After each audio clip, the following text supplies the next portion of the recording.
আমার কাছে একটা। তোর যেহেতু বিয়ে হয়েছে তোর এই মোটা বেগুনটাই কাজে লাগবে, আর আমার এই চিকন বেগুনটা দিয়ে হয়ে যাবে, কিন্তু আচ্ছা তারপর। একটা কথা বলতো, হ্যাঁ। এই যে বেগুন দিয়া কেমনে করো? কেমনে করি তাহলে শোন। এই যে ফোন দেখতেছিস না, এই ফোনে যখন সানি লিওন, জনি সিং এর ভিডিও দেখবি, দেখলে কিন্তু সেই একটা ফিল হয়। আর সেই ফিলের থেকে মনে কর ওই সময় যখন তুই বেশি উত্তেজনা পাওয়া যাবে, তখন এই জিনিসটা দিয়ে এমনি এমনি কাম করবি, তুই দেখবি সেই মজা করবি। সত্যি বলতেছ? হ্যাঁ, 100% সত্যি। তাহলে তো আমার একটা দরকার, তুমি আমার জানার চেষ্টা করো। এই জন্যই তো এত সুন্দর একটা দিলাম, বুদ্ধি দিলাম। এখন কবে আমার রান্না করে খাওয়াবি তোর বাসায়?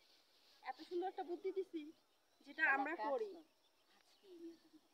না, আজকে তো আমার একটু কাজ আছে। আজকে আগে তুই বাসায় যা, এটা দিয়ে ট্রাই করবি। ট্রাই করে যদি ভালো লাগে নেক্সট টাইম আমার জানাই। আচ্ছা ঠিক আছে, যদি না পারি তাহলে একটু ফোনে বলে দিস। আচ্ছা ঠিক আছে, তাহলে ফোন দিস, আমি ওই সময় তোর কয়ে দেবো যে কেমনে কেমনে। ওই কেমনে কেমনে কি ফোনে মনে কর যদি ভাইয়া লাইনে